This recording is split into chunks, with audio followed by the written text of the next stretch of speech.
Well, hey there, guys. I'm Axel the Beast, and this is the Curiosity Shot, the ZeldaEngine.net video mailbag where I answer your Zelda questions. Our first question comes from Triforce of Twilight. Do you think we will ever see a 3D game using Toon Link that doesn't use a transportation overworld? That kind of seems like they're sort of done with the Toon-style look for the games, at least for a little while. It doesn't really look like they're going to be doing too much of it, and it kind of makes sense considering they really used it a lot. I mean, can you think of any other Zelda game style, a specific look and design style that was ever reused that much? I mean, even Zelda 2 differed from Zelda 1 in terms of how the character designs went and how the characters were drawn. So I really don't think we're going to see it too much for a little while. I'm sure we'll see it somewhere down the line, but I don't really anticipate it outside of perhaps a spin-off game. But I do think that there'll probably not be a transportation-themed one next time. Probably. Ireland Cool asks, do you think Levias is a Kyogre from Pokemon that entered Hyrule that just also happens to know the ability Fly? A reason for saying this is because he was infected by the parasite, which resembles a poison type, and as you know, water types are weak against poison types. Yeah, actually, that's a really good theory. I think you're definitely onto something. I bet you Nintendo definitely was going for that with Skyward Sword. Very good theory. STL Creator asks, even though we have no information at all right now on the next two Zelda titles on the Wii U and 3DS, where on the timeline do you think that these should take place? Personally, I think a game that shows what had happened before the Wind Waker should be on the Wii U, and a game that happens after Twilight Princess on the 3DS.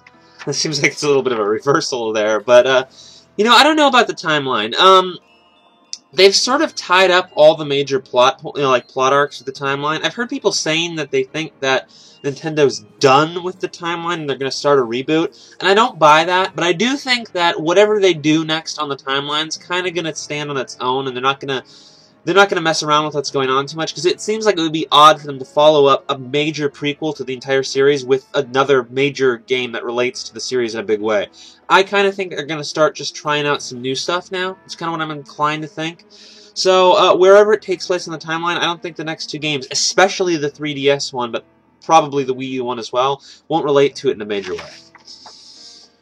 Demon Lord asks, the official Zelda timeline places the Minish Cap after Skyward Sword, and I don't see how. Minish Cap mentions nothing about Skyward Sword. It mentions the Picori who came down from the sky to bring the Picori blade to the men below. I fail to see how this could be the people of Skyloft, as they are not tiny like the Picori, and I fail to see how could the Goddess/Master Sword be the Picori blade, plus there is no mention of the Triforce. How else would he explain this? Just because it comes after Skyward Sword doesn't mean it actually even relates to Skyward Sword, because that's kind of where everyone was already thinking to put it, and they've talked about claiming that it goes there on the timeline before anyway. So, that doesn't mean much of anything that Minish Cap goes there. It might not relate to Skyward Sword. It might just be a thematic similarity. Even if it does relate to Skyward Sword, it doesn't necessarily mean it has to, like, the backstory legends of, the Minish Cap have to actually properly reflect Skyward Sword. It could be a complete, bastardization of the story. And that happens in real life, so why not happen in Zelda? People take things like this too literally. When Zelda talks about all these old legends and whatnot, people automatically think, oh, well, that's exactly what happened. Old legends are never exactly what happened. Absolutely never.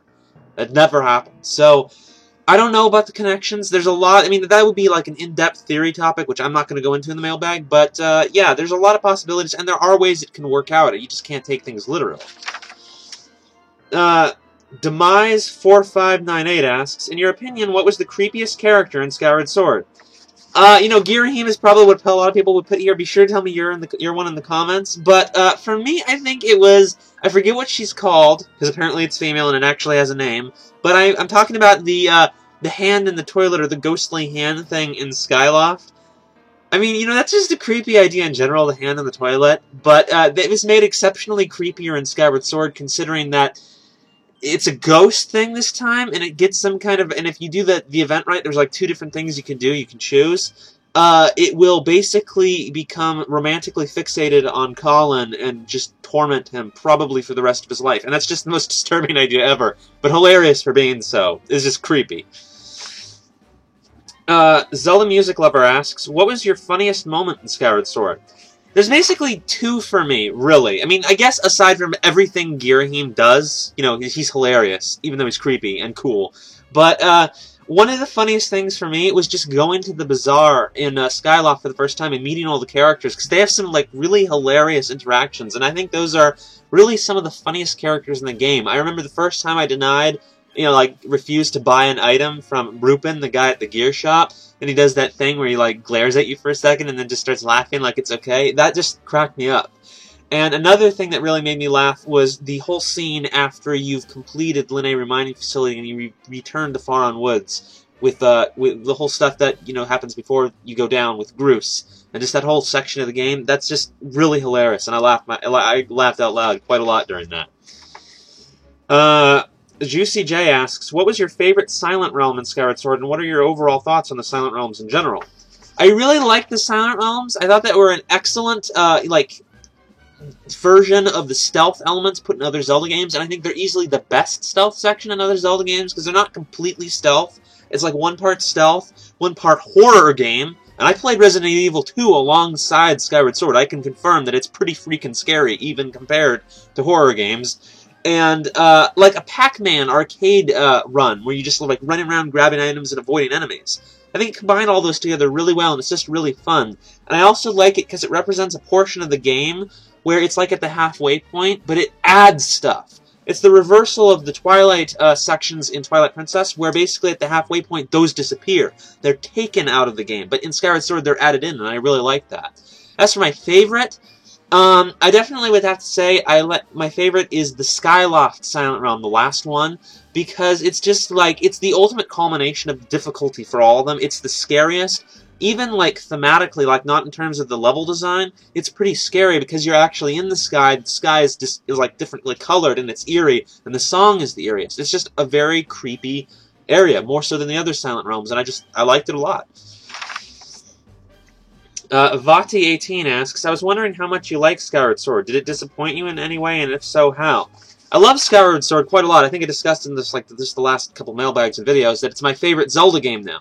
I also discussed, last video that I don't think it's the best Zelda game, but it's my personal favorite, and I do have problems with it, though. I think there's a lot of aspects of, weird game design problems that they really didn't need to put in. I've listed some examples so far, there's some aspects of the game where it feels like the content's just kind of, in there for no reason, especially at the end of the game, and it feels like there's a lot of missed opportunities and things they should have done or shouldn't have done. And there's just some, of course, have issues, because I've talked about this before, how the game isn't exactly like the classic games. There's not a lot of exploration. It's really linear.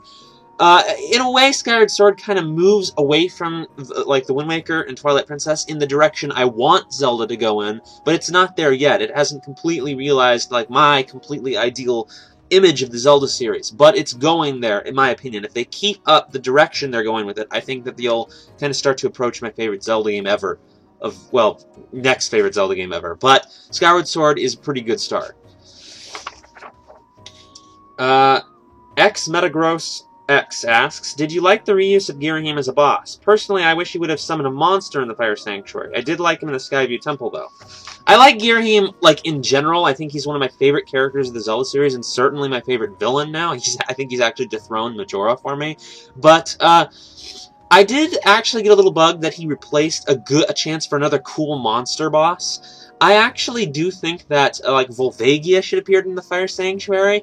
Or, moreover, I think that they should have actually made some kind of, they put Snow Peak in the game somehow in Elden Province and made Ghirahim the boss of that or something. Or, some kind of icy, creepy dungeon. Another dungeon that's really creepy, and you put Ghirahim in it. And I think that would have been better.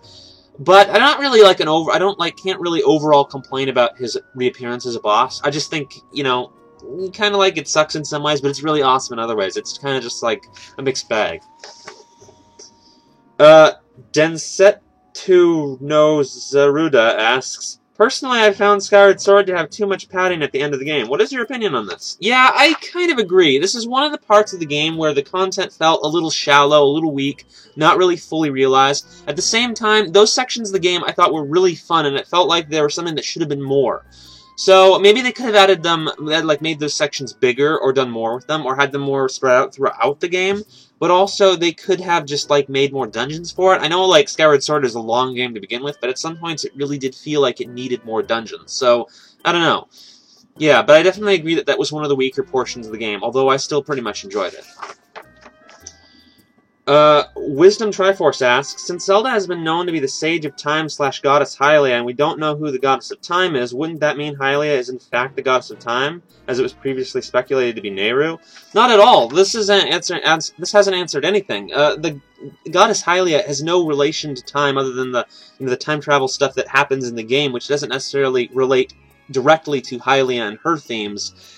The whole, and like the thing about Zelda being the Goddess of Time is just a fan speculation. It's not seriously acknowledged within the game.